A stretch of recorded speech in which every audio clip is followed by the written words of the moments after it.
The revelations are very troubling, disturbing, and yes, I do. If the allegations are true that it contained information about our nation's security, about our vulnerabilities, about other items, it could be quite harmful to the nation.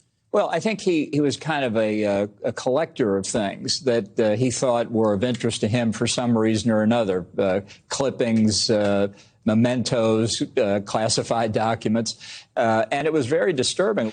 But the fact of the matter is, he is a consummate narcissist. That was three former Trump administration officials taking aim at their former boss after his arraignment in federal court last week.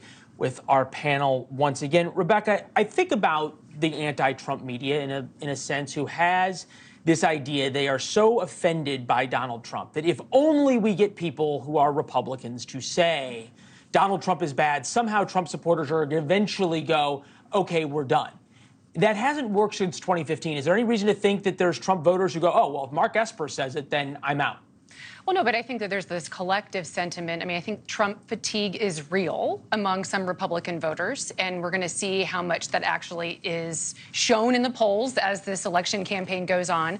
But I think that there is this sense, and this is a line of attack that we've heard from some of, especially Ron DeSantis, is that, you know, we need to move forward. We need competency. We need to, regardless of what has happened, regardless of everybody stacked against you, you still have to move an agenda forward. I think that there are some Republican voters who keep hearing these former Trump officials saying all this. They just think this is more headache, and they're not going to actually be able to move forward an agenda that they care about. In particular, just this last point here, I thought Chris Christie really made a great point over the weekend where he said, you can either believe Trump when he brought all these guys on and he's saying all of their praises, or you can believe Trump whenever they we have that soundbite right now. Okay, great. Listen.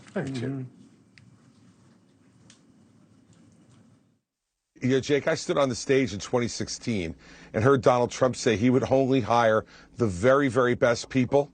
Now, look, either Donald Trump, if you believe what he said when they left, that means he didn't pick the very best people and doesn't know how to pick personnel. If you believe what he said at the beginning, the great stuff, then this guy is the worst manager in the history of the American presidency. Either way, Republicans should listen to what he says. He's a petulant child when someone disagrees with him. All right. So this is my question, Chris, and I think Rebecca makes a good point. Okay, at some point it's going to show up in the polls. It has not yet. Is there any reason to think this is going to be different? I think Mark Esper's participation here is very significant. Bill Barr's participation. Look, John Bolton and Trump have been on the outs since, you know, basically while he was still in the administration. But when you have your former attorney general say what Bill Barr, who established a lot of cred among Republicans for his staunch defenses of Trump on the Russia collusion matter, and that Bill Barr was denounced for preempting the Mueller report and all of that sassafras. So he is a good witness for the prosecution, if you will, there. But Esper, who was with Trump to the end, who, by the way, ran the Pentagon, I agree with you that at no point is somebody who is a ride-or-die MAGA Trumpster going to say, wait a minute, you say that Bill Barr says no, well, then I'm out. But what does happen, and I think Rebecca is very right about this, the wearing down over time as Republicans, we've talked about this many times before on your show, on this show, which is now is do what you feel, right? Feel good. And it feels good to stick it to Joe Biden. And saying that you support Donald Trump to a pollster feels good because you're like, I don't care what you do. We're going to stick it to, because it would be the most satisfying feeling for a lot of Republicans to stick it to the man to put Donald Trump in again.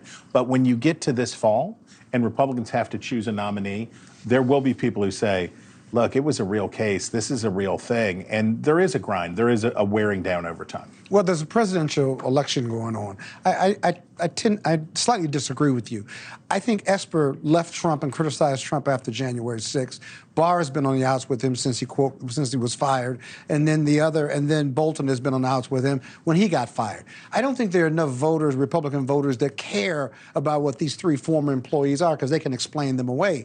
But what we need to be looking at, and I'm looking for is the presidential candidates on the GOP side. Are they going to go that hard, right? And I know Christie does too, but Christie's got lots of hypocrisy issues. But if the Scotts of the world, forgive me, is there a Republican president? Is there a politician right now who doesn't have a lot of hypocrisy issues? No, they all do. But, okay. But and you included Joe Biden in that because I said, is there a politician? No. I meant on the GOP side. But here's the point. If those GOP nominees or candidates start to think that the MAGA supporters are not going to support Donald Trump, look for them to be critical. And right now, for the purpose of the race, the only thing that matters are those candidates, those opposition candidates to Trump. Are they going to attack him, and are they going to pull away some MAGA voters? I heard Mark Short. Not Esper and these other former employees. Thanks for watching. Go to newsnationnow.com to find NewsNation on your television provider. And don't forget to subscribe. Click the red button to get more of NewsNation's fact-driven, unbiased coverage.